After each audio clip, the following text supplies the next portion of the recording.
Edit audio. Hi all. Before we start, just a quick heads up that this conversation touches on themes of substance abuse and addiction. If you are someone who is close to addiction or struggles with it yourself, you may want to skip this one. Please know recovery from addiction is possible. For help, please call the free and confidential number 1-800-662-HELP or visit findtreatment.gov. Hello, everyone. I'm Robin Hopkins, and this is Well Adjusting, where I talk to people about life stuff, but not in an NPR way. It's more like we're at the bar, having cocktails, getting into your business sort of way. It's giving drunk NPR. Oh, and producer Steph is here too. Hello. Today we chat, well, when your finance problems aren't necessarily about your finances. Hey, everybody. Super excited about today's episode because I have to say, I absolutely love when we have listeners who write in and want to talk about a problem. Oh, and you can too if you want to be on a future episode. Just reach out to hello@editaud.io. Anyway, today is one of those days. Danielle reached out to talk about, well, lots of stuff, but primarily a recurring cycle where she keeps ending up in debt. Turns out it's not all about the spending. In fact, it goes a lot deeper than that. So, enough from me. Let's bring in Danielle and let's see how we can help. Hi, my name is Danielle. I am a customer success manager currently in my professional life. Don't love that, but that's what I do. And then from a personal perspective, I am a mom to a toddler that's a year and a half old. I'm married. My husband and I live in a small town in Florida on the East Coast. Currently speaking, very unhappy with my career. I've heard previous episodes. I think it's called like the golden handcuffs that you referred it to, but definitely related to that episode. And I was like, wow, this is me. This is what I'm dealing with right now. And I'm trying to find my way out of it. But unfortunately, the reason I'm kind of stuck in those golden handcuffs is because I'm the breadwinner of my family and I need to be bringing in the income that I am bringing in because we are kind of drowning in debt. And in the past, we've kind of ebbed and flowed in and out of debt over the years, but I was formerly in sales. So a good way to kind of knock it out would be, hey, get a big commission check or a big bonus check, go ahead and pay that down or pay it off and let's not do it again.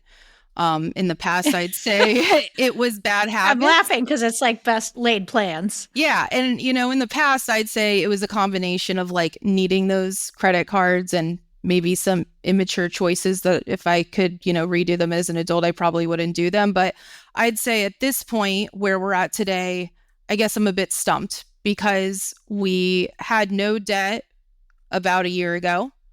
And now we're in a bunch of debt. We're trying to do the right thing. We've been so mindful of our decisions.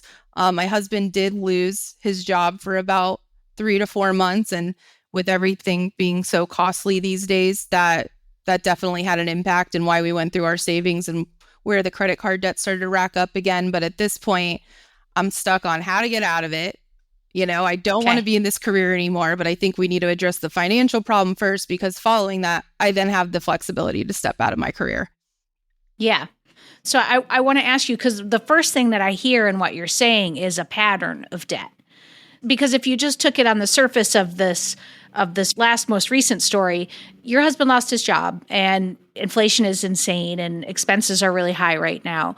So that's one thing, but it has happened previously. So I'd love to talk a little bit more about how you got in debt, maybe the first couple of times, like what it looked like, and then I'd love to hear how you got out of it. And I think along the way, we're going to touch on golden handcuffs.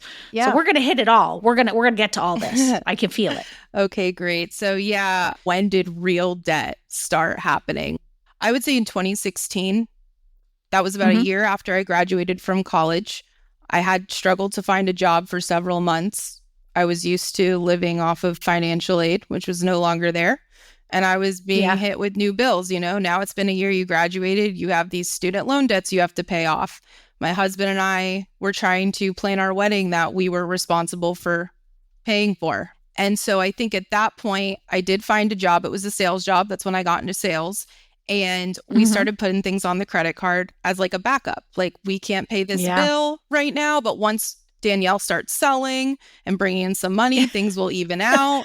As soon as those commissions come in, we're golden. Yeah, well, the commissions didn't come in as quick as we had hoped. But when they did start coming in, sometimes it'd be, not enough to pay down the card. Sometimes I could pay them all off because at the time, my spending limits were pretty low compared to what they are today. We're talking about, I think I had 2 credit cards that had a spending limit of $2,000. So it wasn't an insane amount of debt. It was manageable. And because it was manageable and never too stressful or out of control, we would continue to repeat those patterns. Oh, we want to go on a vacation or we need to go to someone else's wedding. A dog is sick, $500 vet tab, put it on the credit card because we will take care of it later with Danielle's commissions. The kind of turning point where I really hustled to knock down the debt is when my husband and we were living in just a really rough neighborhood around the university area from where I graduated. Somebody got shot on a street corner. And I'm like, that's it. We're in debt. I don't have the credit score I need right now to get a house, but I'm going to freaking figure it out. I happen to make really awesome commissions, like 2 5-grand months, paid off all of the debt. Fast forward 2018, we buy a house. We have 5 grand in the savings account, no debt. Okay. That was great. Okay. It was a lot of work. It was very stressful. I had to hustle, but I was like, wow, this is where we're not going to let things get bad again. And because I paid it all off, I then had like increased spending limits on my cards and opportunities to get new ones. So sure, they love you. Yeah, they love you. They're like, this girl's paying her give this stuff girl more up. credit. Yeah. So for a while we Wait, did. before you go on to the second piece, I just want to point out 2 things because I think they're going to come up again. Yeah. There's got to be an emotional piece in here because I hear a lot of Danielle's going to pay this off. So I feel like we're going to need to talk about that at some point. But the second part is, do you already hear the cycle in this of we want something now, we don't have the money, we'll pay for it in the future. You clear the decks. And the problem is when you clear the decks, you then are at zero. You're not at 5,000 in the bank, you're at zero, and you have more needs and wants that are coming in. So you are always in that cycle, you are always going to be behind the 8 ball because you were never pre-saving for anything. Do you see that in the cycle? Yes, absolutely. Because that is what credit cards do, is it's delayed gratification, it's instant gratification, delayed payment. Yeah. So, okay. So what I will add, and it's probably a detail I should have mentioned that I didn't, is that the reason I keep saying, Danielle paid it off and that it's always been such a big initiative on my end is all of our credit cards and all of our debt are only under my name. And why is that? Yeah. So my husband grew up very differently than me, didn't have a college education, was never groomed to financially be responsible. He has a great, loving, huge Puerto Rican family from Long Island, but they all have the hustler mentality. Let's wait until it gets to where we have to take care of it. We'll cross that bridge when we get there. And that's it. There is no getting ahead. It's always, let me give the shirt off my back, even if I don't have one. So it's this vicious cycle. So I always felt like I had to be a control freak about the spending to make sure we were being responsible. And not only that, but he never had any type of credit really established. He only had negative marks on his credit, so he was never able to get anything from past decisions when he was younger, and he had no guidance or anything to be like, hey, you don't want to open that account if you can't keep up with it or things to that nature. So everything's kind of naturally fallen on my plate starting from day one. And I just have to ask, how you feel about that, because I feel like we're going to be doing a lot of hopping back and forth between the feelings and the things that you can do. Because if you want to establish credit for him, there's many easy ways to do it. You can put him as a person on your card, and the credit still does affect you, but then he's building credit. You can open up cards that are pay as you go. There are ways to do that. And so I am curious why all of this is landing on you and how you feel about it. Yeah, so that's actually a good segue into while we were trying to purchase the house and get approved for a mortgage, we did all those things. Added my husband to all of my cards that I was paying off. And they just suggested, hey, you're going to want to proceed with getting approved with just yours. We can do this now, just under you, get you the house you want. So we did it.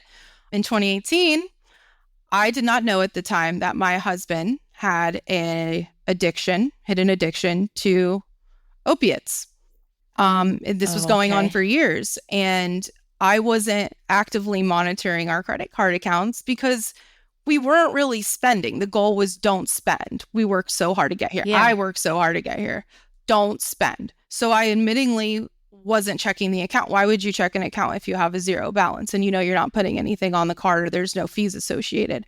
And it wasn't until I was pregnant in 2021 where I noticed weird behaviors with my husband to where it all kind of came to fruition that he had been using for years, and all of the debt that had been racking up on my credit cards over the years was him using it behind my back because he had been added as an authorized user. Okay. Yeah. I'm having feelings. Yeah. Are you having feelings? Yeah. I've done a lot of counseling to work through this. That's why my husband and I are where we're at today. So, but yes, lots of feelings there, just lots of mixed feelings. I kept noticing like Cash App and Venmo, weird charges and like cash advances, all this stuff. And I was going crazy thinking I was getting frauded, that somebody stole my identity. That's why this is happening. I'm in tears every day. I'm on the phone for hours trying to figure out with these companies, like what's going on. And in every time I got a new card, because that's what they do when you think you're being frauded. Yeah. It would happen again. I'm like, it would start again. How is this happening? Someone truly has to have my identity. And the whole reason I come to find out is it was my husband. He was in a serious addiction and he needed to find a way to fund it. And that was the best way he could fund it. Wow. That's a lot. Yeah. I don't want to say too much. So what happened next? Yeah. So I think I was going into my second trimester when I actually found out my husband was using. His relatives came to me and were like, hey, I think he's treating you this way because he's not the person he was. He's the person on drugs. And he had a former addiction issue when he was younger before he moved to Florida. And I knew about that, but it was by no means as bad as this. And we try to have open conversations to make sure that I was aware if that ever happened again. Yeah. Yeah. And so I'm sitting there in debt, sitting there pregnant with my baby. I was very sick throughout my pregnancy. I mean, getting sick constantly, very tired. I'm on the phone with all of these different companies trying to figure out, am I getting frauded? And it all is like, wow, it hit me in the face and made sense. I just didn't know what to do from there. I'm like, I can't get out of this debt myself. I don't really want to report my husband because, I have addiction in my family and I understand that, the addiction has a lot to do with this. I don't want to go down that path, but like, what do I do from here? So my dad lives in North Carolina, has a nice house with the whole downstairs like apartment area. He's like, put the house up for sale. I know it's your dream house, but bring the dogs. You don't got to pay a penny. Let's just get everything over here. Have your baby up here in North Carolina. We'll figure out the husband situation, or he can figure out the situation with the addiction, but let's focus on getting you to a safe environment where someone's not taking your money, where you don't know who's coming in and out or when your husband's going to be home. You need someone there to support you. And just to make sure we were set up in a good place. And our thoughts were, let's sell the house. It happened to be a good time to sell a house with COVID. It was in a really good area. Thankfully. Yeah. It was just enough money to pay off the like 25 grand in debt that had racked up under my name over those years, and to also leave me and my daughter something, and my husband, depending on how the future panned out, to restart, to get into a rental, to put a down payment on a house, whatever it is we wanted to do. And I'm someone who likes to plan. So as much as everything felt somewhat taken care of, it was just a lot for me. I'm sitting there in North Carolina by myself, like, how did this end up? Oh my God, and like you're this? pregnant. Yeah. Yeah. It's like that is an incredible amount of stress. Yeah. Yeah, very emotional time. And what ended up happening is I found a rehab in Tennessee, inpatient for a month, that we were able to get him to. About 3 days before I actually moved, brought him to the airport. My dad picked him up in North Carolina, drove him to Tennessee, had a nice chat with him that probably wasn't the most pleasant, and then I'm sure dropped him off. And he was in there for a month while I had kind of a month in North Carolina to get settled myself and start some counseling and, rack my brain around where we were going to go moving forward. I mean, thank God you had so much family support. Yeah. And my father has a history of addiction, alcoholism, drug use, way in the past. He's been sober for, I want to say, close to 10 years now. So it was a good person to be helping me with that as opposed to like all of my other relatives, because he understood that if you want to, Danielle, this doesn't have to be the end of everything. Right. If he decides he's going to pursue sobriety and you're going to pursue having a relationship with him for whatever reason, the sake of your daughter, because you want to, you're in love with him, he can be that person and that supportive figure. And that's exactly what kind of did happen when my husband came back. It was just, we could be open about it. We didn't need to just like shove it off in a corner and not talk about it and act like it never happened, which I imagine would have been the case if I... Trying to juggle a million things, like finding a new apartment, keeping your stress down, and still eating well? Thrive Market makes it simple. They deliver high-quality groceries and snacks straight to your door, so you can spend less time in the store and more time adjusting to life's real problems. Their Healthy Swaps barcode scanner helps you upgrade your usual groceries to better-for-you options, with over 1,000 sketchy ingredients restricted. Trusted brands, clean snacks, and pantry staples are all just a click away. Go to thrivemarket.com/podcast and get 30% off your first order and a free $60 gift. Had fled to other family members that were still in Florida. That would have been a much easier move, but I felt best going to my father. Yeah. Yeah. This is so much. I mean, you've hinted at you're back together so that things are okay now. Yeah. But like, I guess I just want to ask, like, you did a lot of counseling, what your process was and what you're looking at. Were you kind of just like, all right, I'm going to let him back in, but we're going to see, or? So everything's based on my comfort level, basically. So I'm a control freak by nature with my finances because I grew up where everything was provided for me until I was 15. My parents got divorced and it was all taken away. Like, horrible time of being a teenager. So I've naturally always been that control freak. But obviously earlier on in our relationship, I let him in. I gave him access to those cards. So everything was up. Well, he was your husband. Yeah. That makes sense, you know? Exactly. It's like right? that you would. It makes sense. Yeah. So we do have a different relationship than a lot of other people. When he goes out, I'm like, how much did you spend? I could look at the bank account, but it's kind of like a balance of, okay, when do I check on my own behind the scenes and make sure things are copacetic? And when do we just openly communicate? And he doesn't really get bothered by it because as much as I'm sure there's some days where he is frustrated, like, wow, I've got to report to her like she's my mother. That's how we need to operate for me to be comfortable.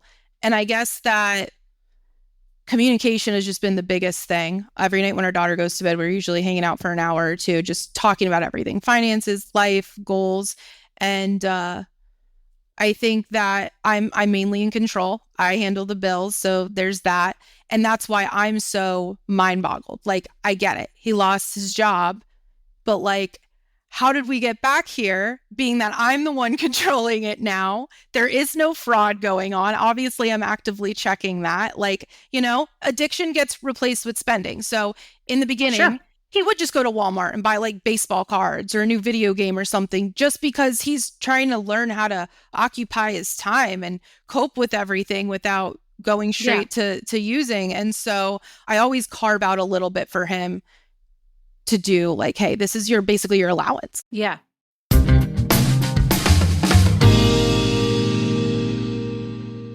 Well, okay. What I want to ask you, because we are going to talk about things you can do like to get out of debt. I mean, some of it's just going to be time, but like what I want to ask you is from the beginning, there's this pattern of, and in your words, you were a part of this as well, you know, this portion of it of like, we want this thing now, we're going to sort it later. And you have some generational like family trauma around money. Money was there. It was, everything was safe. And then it was removed. And then all of a sudden it was like, now figure this out. So there's that portion. But then there's also, I just have this feeling like, is this a setup that you can do forever where you're, you know, essentially being like a guardian of the finances? Like what's happening? What is he responsible for bringing himself up to be an equal partner? And what are you asking for that? Or are you comfortable the way things are? Like, is this sustainable? Yeah, good question. So, because I suspect it's not. No, where we're at right now is trying to figure out how to get out of that imbalance. When we moved back here, he was in sales as well. His goal was every time I make commission, we're saving that. I was like totally on board with that. I'm like, never got that from you. That's a great starting point. When he got laid off, we both thought he was going to get a job a lot quicker than he did. So I'm like, okay, this is unfortunate, but we're going to get through it together. Now that we have our daughter, that made him realize once he did secure another job, he's like, shit, like 3 months of me not working just put so much stress on us again that was unintentional. How do I contribute to getting out of it? Because now, yeah, I'm making money again, but it's not enough money to like provide that additional like commission. Yeah, it's going to take 6 months to get there to where I'm making that type of money. So him and his friend actually decided to try and go on a business venture to start kind of like a coping mechanism. Like, what can I do with my free time to not get into trouble and do something that's going to help us as a family? And it's to establish some sort of business and make money. So they dove headfirst into like the tech industry, 3D printing. And for the last almost year, every night and every weekend, almost 90% of the time, which is why I'm doing most of the parenting outside of my job, they are doing the damn thing with that. They're not there yet, but they're talking to the right people. They're talking to investors. They're doing everything from my perspective that I guess I would be doing if I was in their shoes. And our plan is that once that comes to fruition, hopefully within the next 6 months to a year, that's kind of where life would change for us. Unfortunately, where I think we're both uncomfortable is there's no guarantees in launching a business and how successful it's going to be. There's a little bit of uneasiness there. And that's where I feel super stuck because I'm like, oh. Does he have income outside of that business venture? Oh, yeah, absolutely. He works full time. Oh, okay. He's in sales. So he gets commission. The commission isn't much. But even with both of our incomes combined, we're getting by. We have a little bit of money, but it's that realistic spending money you go through. You've got a kid, ran out of milk, need gas in the car. You know, we can't just sit inside and not be social. So once a month, we may go see a movie or go out to dinner, but we are by no means splurging. We don't really go on vacations. If we do, it's usually funded through a relative who rented a big vacation house for everybody, and we're just kind of hopping on board. So we're at this place where it's like until something breaks through, we can't pay off the debt. We're just getting by, and you're just carrying it forward. We're just carrying it forward, and we both have the same goals, but you know, I don't have the energy in me to try and get a job that pays any more than the job I just got back in May. I mean, I'm making great money, but I don't like what I do. I want to get to a place where maybe I'm not making great money, but I can exercise my creative talents. But again, it's all based on what we can afford and how we can tackle this debt. Yeah. Well, you're in a hustle, right? You're at a point where I feel like you all have to ask yourself some very hard questions, you know, because right, like I'm thinking about like when I quit my job, my stable, we had benefits that were free, tech industry job. I had a plan of like I had these stock options that were gifted to me through the job. Not gifted, I fucking earned them. I reframed myself in real time. I had these stock options, and, you know, my wife and I had a conversation of like, what was the runway? What was fair to the family? What was fair to me for me to pursue my creative dreams and for me to like really go after something? And we had a number, and I knew how long it would last. And I knew that at the end of that, I'd go back to something that I didn't really love. And so like, I feel like you two, there needs to be these decisions that you two make together. Like, is this the best time to be trying to launch a business? Would that time be better served picking up a shift at, I don't know, the Home Depot, and then all that money goes into debt? You know, is this like, and by the way, maybe I don't want to tell him to give up his dreams in the same way I don't want to tell you to give up on your dreams, but you two you're in a situation. Yeah. And if all things remain constant, nothing will change, except your debt will continue to get bigger because of interest rates. Yeah.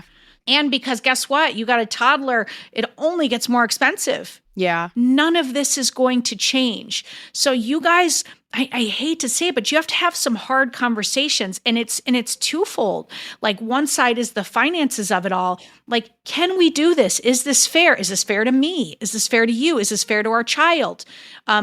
Should that be put on hold? Should this happen? Should this happen? And then the other side of it is there has to be some hard conversations about how you're both showing up, because there's so much. I am responsible for this. I am responsible for this. I am responsible for this. You just slipped in, and we didn't even pause. You just slipped in that I'm doing the majority of the parenting. Yeah. Like, I just started a ticker tape behind me of the T-minus minutes until you explode.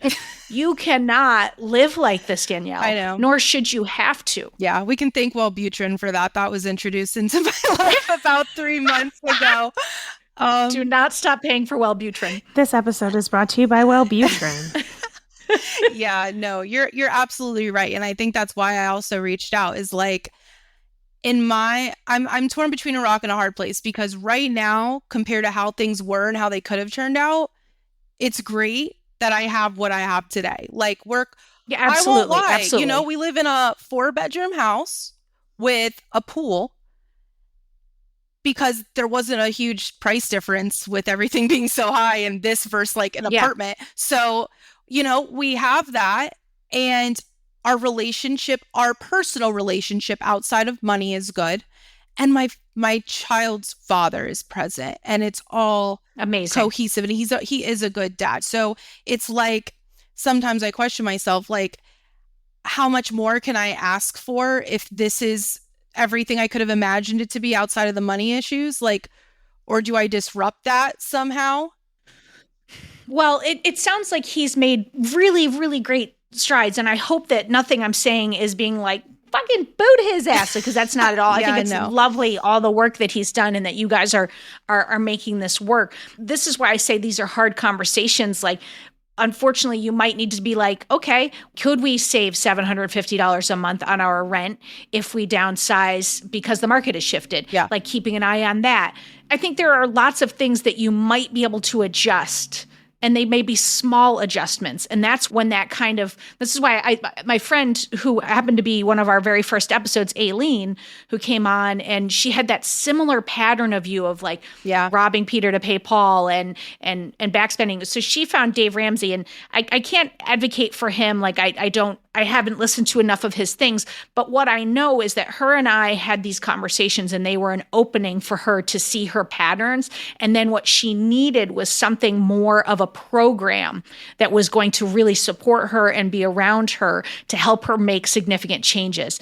And I just spent a weekend with her this past weekend, and I can't even tell you. She was like, oh, is that a mutual fund, or is that's just a high yield savings? And she was like, oh yeah, send me that link. And she was like, nope, that's not in the budget. And I was asking all these questions, and it's like unbelievable, the transformation in the way that she's approaching money and the cycles. And he has this whole plan, and it's similar to what I had started talking to her about paying down your smallest amount of debt. And then you take that money and you roll that over into your next debt item. And nothing happens but debt payment until you can clear that out. And then you start to think about savings, and then you start to talk about next moves. But it may be that you need something like that. But I'm also going to turn a corner and ask you a question. Have you ever thought about Al-Anon? Never pursued it.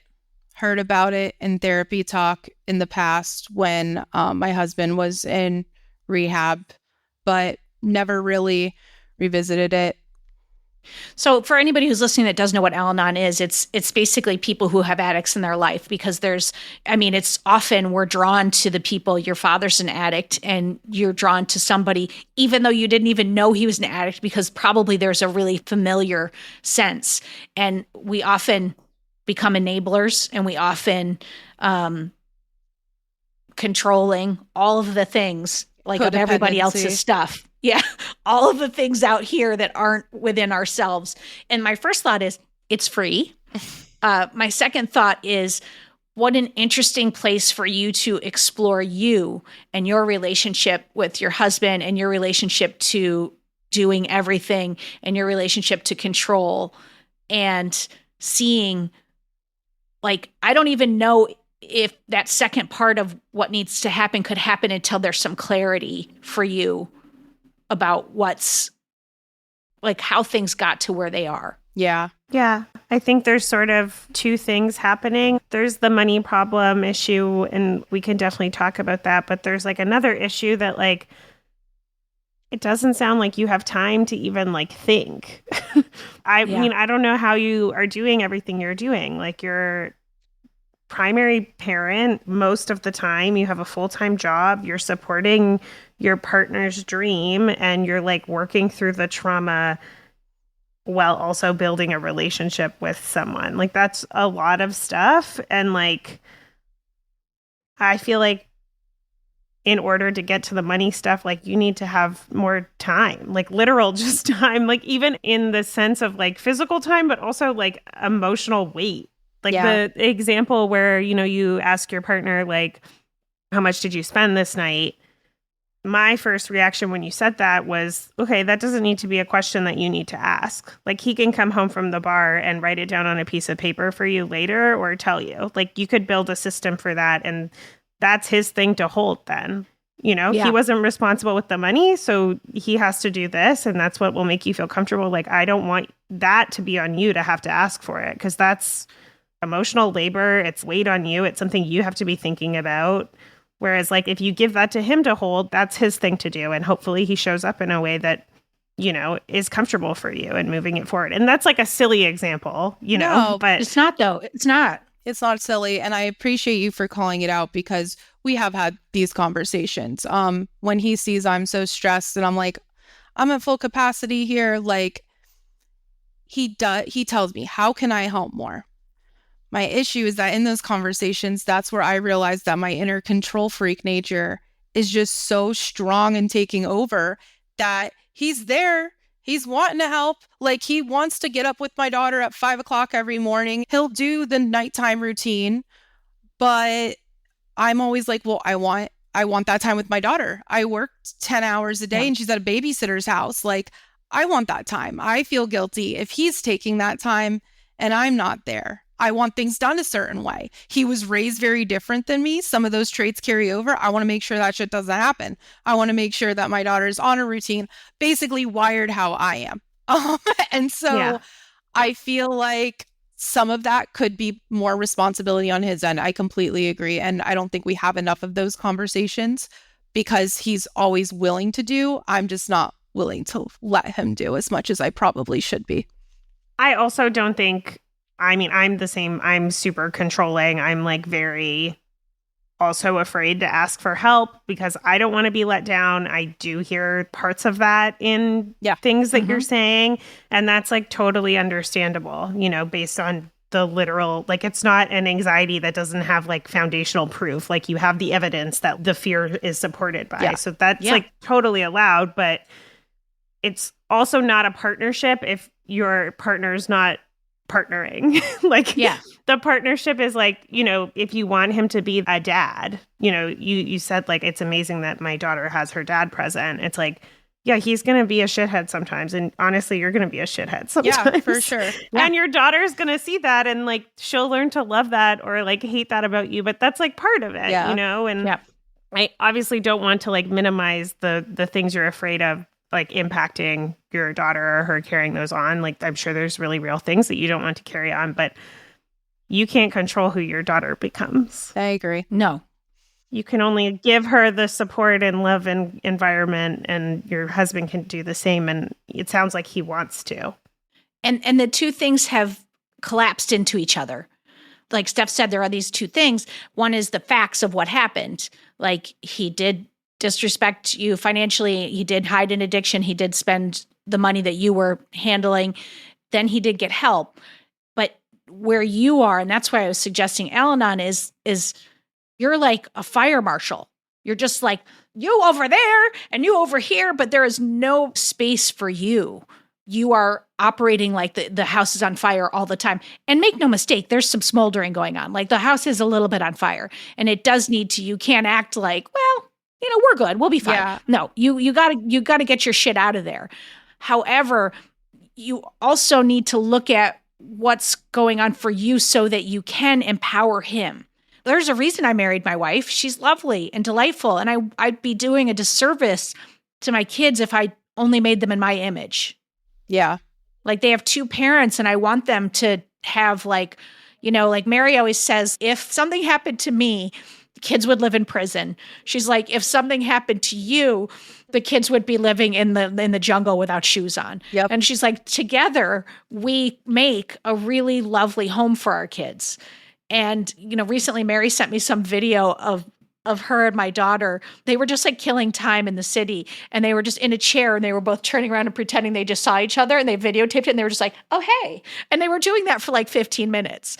And I would have been trying to teach my daughter about high school and about, setting boundaries. It's like, I'm no fun at all as a parent, but Mary's fun and she brings something that I can't. And if you don't let him sometimes break the rules or they won't see his style of putting them to bed. Yeah, I'm glad you actually mentioned that because you have the whole yin yang complex going on in your relationship as well. That's why we worked out so good in the beginning. Like everyone's kind of like, what the hell? We can't marry you. This girl's in college, has everything planned out. This guy doesn't know what he's doing, and it works. I don't think I could be with someone who's exactly like me.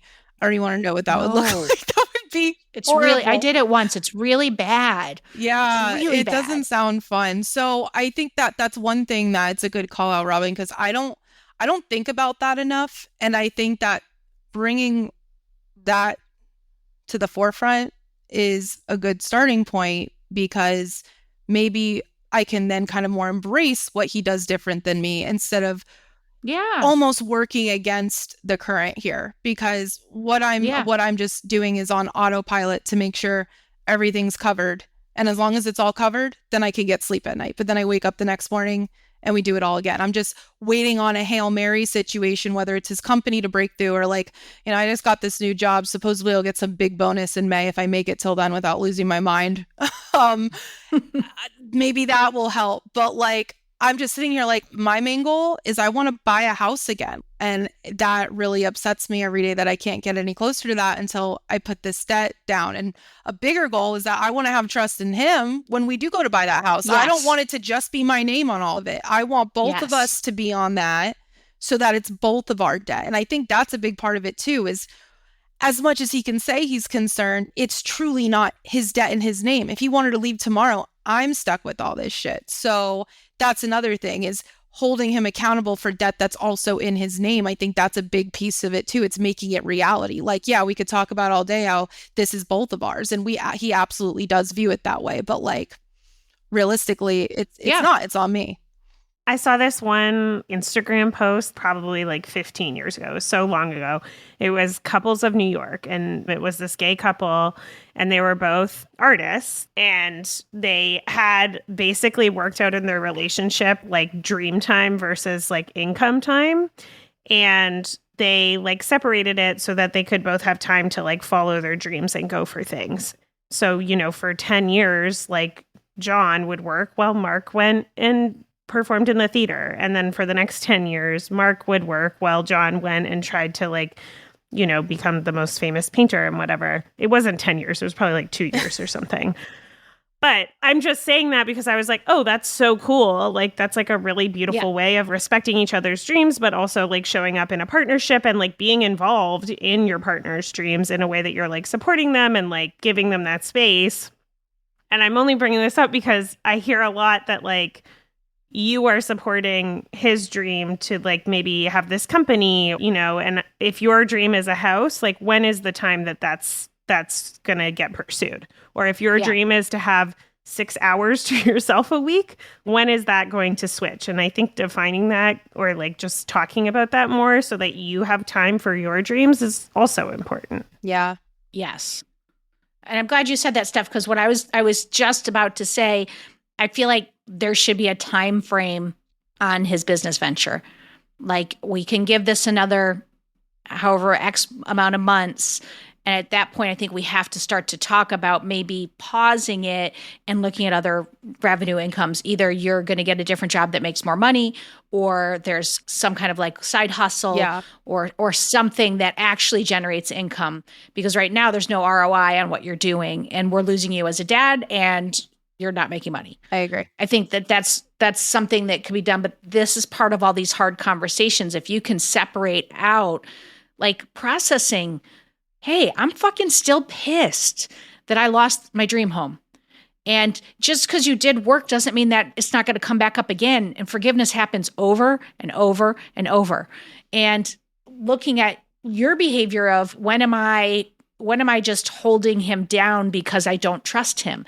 How do we get to trust? How do I let you do more? Like there's a lot of emotional work that I think it'd be really helpful to do as a partnership on your own before you even tackle the finances. Yeah. Keep doing what you're doing, which is not spending so much, but look at the really low-hanging fruit. Have apartment rates come down? Can you shift? You may not want to. Doing a spreadsheet, is that worth it? Do we lose more money in moving? Like looking at all of those types of things to see what are really obvious things you can do to help yourself. And then after that, the big conversations about what you two are going to do to reset as partners. Because then you can find your Dave Ramsey, you can find your, whatever your course is. You can do all of the things because there's a million books. We've said this before. When it comes to money, it is never about money. Yeah. And you're just proving it in spades. Yeah. And what's interesting is when you emailed us, you wrote to us about feeling stuck in your job and hating it. Yeah. Oh, It's like, can't we haven't stand even it. talked about that. Like, maybe that's your dream, And so, like, why are you working this job that you fucking hate? Yeah. I got sucked in the golden handcuffs. I was selling healthcare IT, and I liked the commission that came with it. And I had always the goals of paying off the debt or saving the money. And then it's like, I don't want to sell anymore. I want to start a family. And I don't want that pressure of hitting a damn quota every month. That gives me anxiety. So changed over to like a glorified relationship manager to deal with the most pain in the ass, high dollar customers. I don't get to be creative in my job at all. I think the most important thing of everything we're talking about is some more work for you on you of like, what do I need to do to get balance? Yeah, I agree completely. And I started some talk therapy, but I kind of fell off of it. One thing that was good about that talk therapy is it was an outside perspective every week, reminding me when I got consumed in my own thoughts and sucked into my habits and ways of being controlling. Hey, you got to step back and you've got to look at it a little bit different. That's why the Al-Anon thing just keeps bubbling up for me. I think maybe just check it out and see. It may not work for you, but I know that sometimes sitting in those rooms and hearing other people who talk exactly like me is like, oh crap, I'm not alone. And sometimes I can see things about myself that I can't see when I'm in my business through someone else. And there's so much of it online now. You could take a walk and listen to a Zoom call and just listen. Yeah. No, and I agree. I admit I was probably pretty resistant to that a while back because I felt like I got so much more out of just like the talk therapy than like, okay, cool. I'm going to hear other people's story about what they went through. It may or may not be similar to mine. I'm sure I'll end up hearing someone who's similar to mine, but like my path might be different than theirs moving forward. Like, what am I going to get from that that's going to benefit me besides, oh, there's somebody else out there that's going through or went through what I'm going through.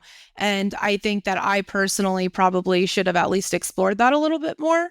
So that's definitely something to take note of instead of just going through this vicious cycle of recycling therapists. Yeah, because it may not be right for you, but if nothing else, I always feel like if you tried, whether it's a talk therapist or a self-help workshop or whatever, even if it didn't work, or even if you didn't get the thing that you wanted out of it, if you get a couple of things that change your perspective slightly or that open the door in an interesting way, it's worth it. Yeah. It's worth it if you see something different. Like you said, something's got to change. Something's got to give. And I think that I'm guilty of saying it's got to give on his end because I've done so much work, but admittingly, like, and especially having this conversation, like there is more work I could be doing on myself. Well, just to be clear, the work that I want you to do on yourself is to take care of yourself. Yes. Yeah, that's what I mean. Like he has work to do to take care of you and of himself, but you're taking care of everyone else but yourself. Yeah.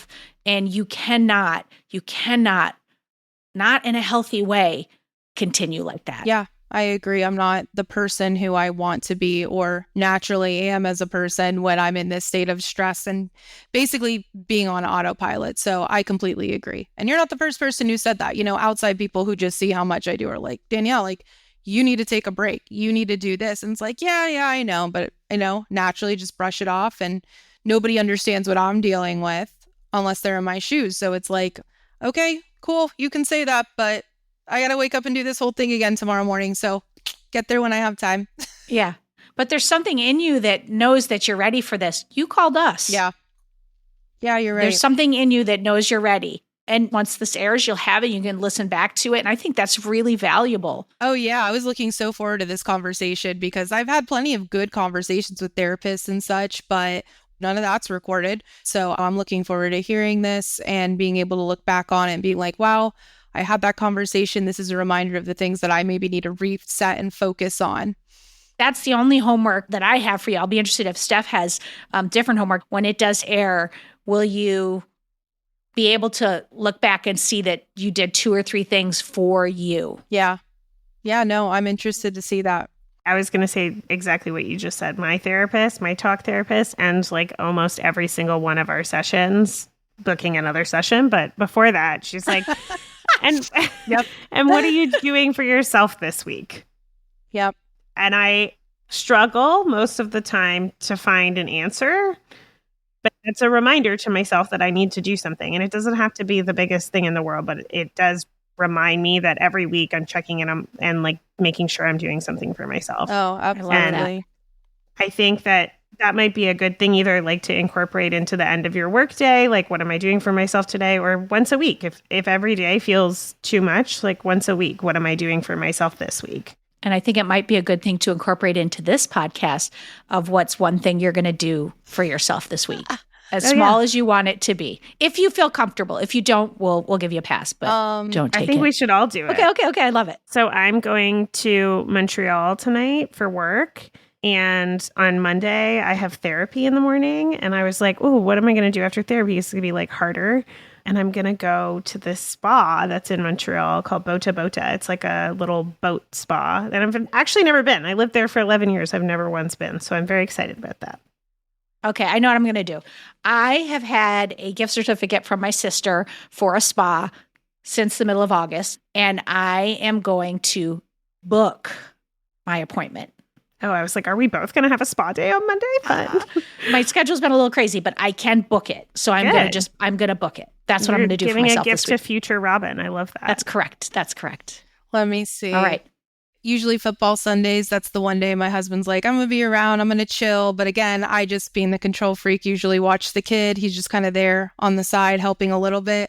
I think I don't have anything planned specifically because usually on the weekend I try to not plan so much so I can be irresponsible or just chill. But I think I'm going to see if this Sunday maybe he can just, hey, you take care of the kid like most of the day. I don't know what I'm going to do. Maybe I'll be home. Maybe I'll work on my painting and finally finish it.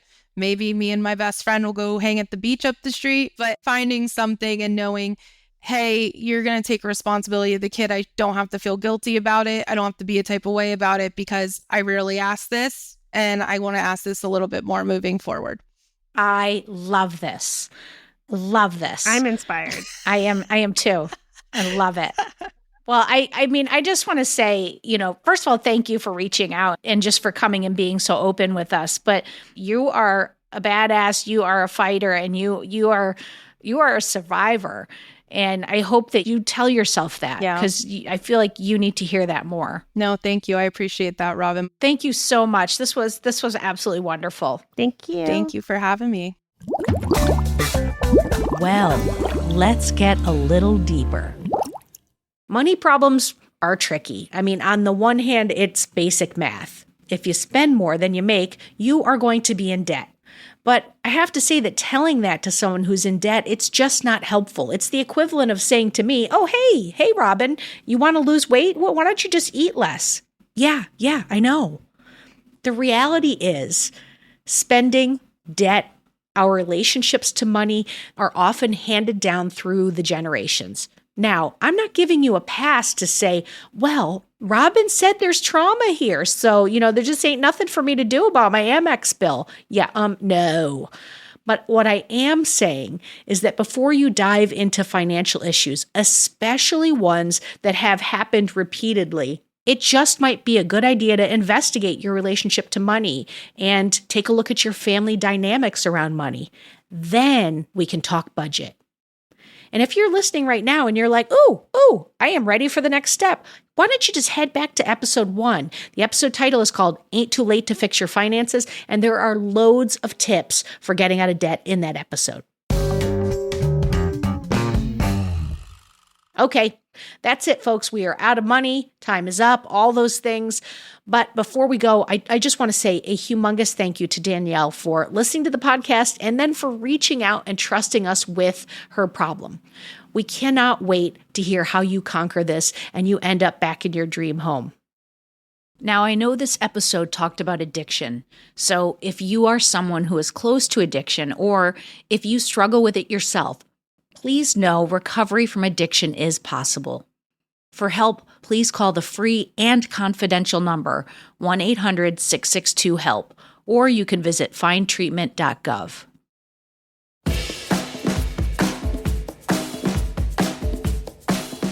For more Robin, and you may need that, you probably don't need it, but if you do, you can follow me at Real Rob Hops on all the platforms, all the socials, as the kids today say. Well Adjusting is an Edit Audio original, exec produced by Steph Colburn and Robin Hopkins. Thank you to Maria Passingham, Kathleen Speckert, and the whole Edit Audio team.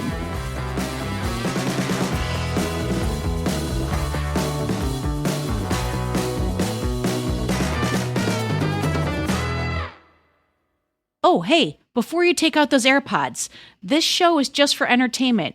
If you are in need of help, please reach out to a professional. Go ahead and get that help. You deserve it.